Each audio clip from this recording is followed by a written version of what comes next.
ultimately for myself, I feel like it always comes back to I'm not good enough. And that's the demon, you know? And it's like all these other things that you can search through and stuff, as it comes back to I'm not good enough, you know? And then so I'm not good enough to get out of bed this morning. I'm not good enough to get through a swim session this morning. I'm not good enough to look after my daughter this morning. I'm not good enough to be nice to people this morning. I'm not good enough to make money this morning. You know, like so I feel like we're on a pretty much a journey to find out if we're good enough or not.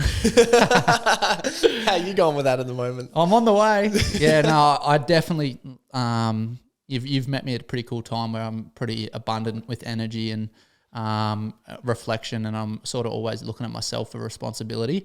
So I've had a couple of years where I've come out of an injured year, which I fully went into not good enough. Like I wanted to be normal. I was injured and I just wanted to be normal. I just didn't want to have that early morning routine and all this sort of stuff. And the injury was probably a bit of recognition for that. It was like, what was the injury?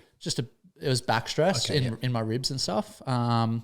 And that injury still pops up every now and then when I'm starting to get run down and starting to feel not good enough. Just a reminder. Yeah, it's a reminder, and it's actually a good reminder because it actually tells me to, you know, stop working out and start working in a little bit for a little bit, you know, change it up. As an athlete, we go out every day and we try to strive to be better physically and mentally and all that sort of stuff, but not often do you or are you taught to look inward. And one of my mentors, Taylor Cecil, sort of talks about working in rather than working out. And as soon as I stop doing that, this back injury pops back up and the not good enough thing starts popping in. And where did it come from? It just came from the need to express that feeling of not being good enough, I think. Where did the feeling of not being good enough come from, do you know?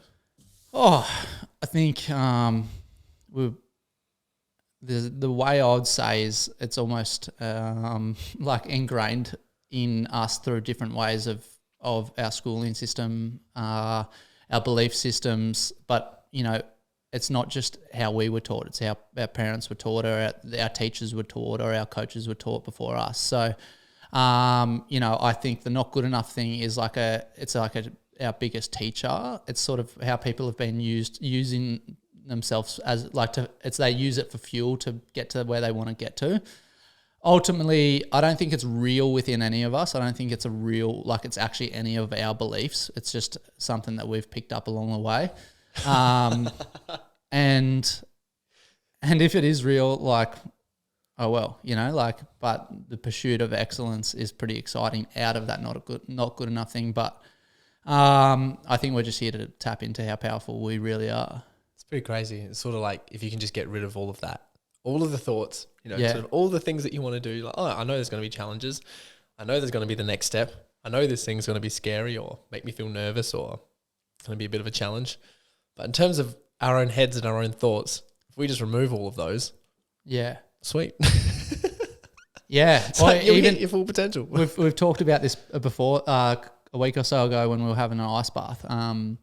Of the actual just being able to observe your thoughts, and then you can redirect them a little bit and change them and realize before thoughts turn into beliefs, and beliefs turn into, you know, what physically what we are and how we see the world. So, like if you can catch your thoughts and then turn them into what you want to turn them into, or you can completely go, nah, that's just a thought, you know, and then change it before it even comes in. So I feel like I'm just trying to become the observer to my own thoughts and my own belief systems and my own fears and my own, you know, demons and different things that I have, and just send love to them.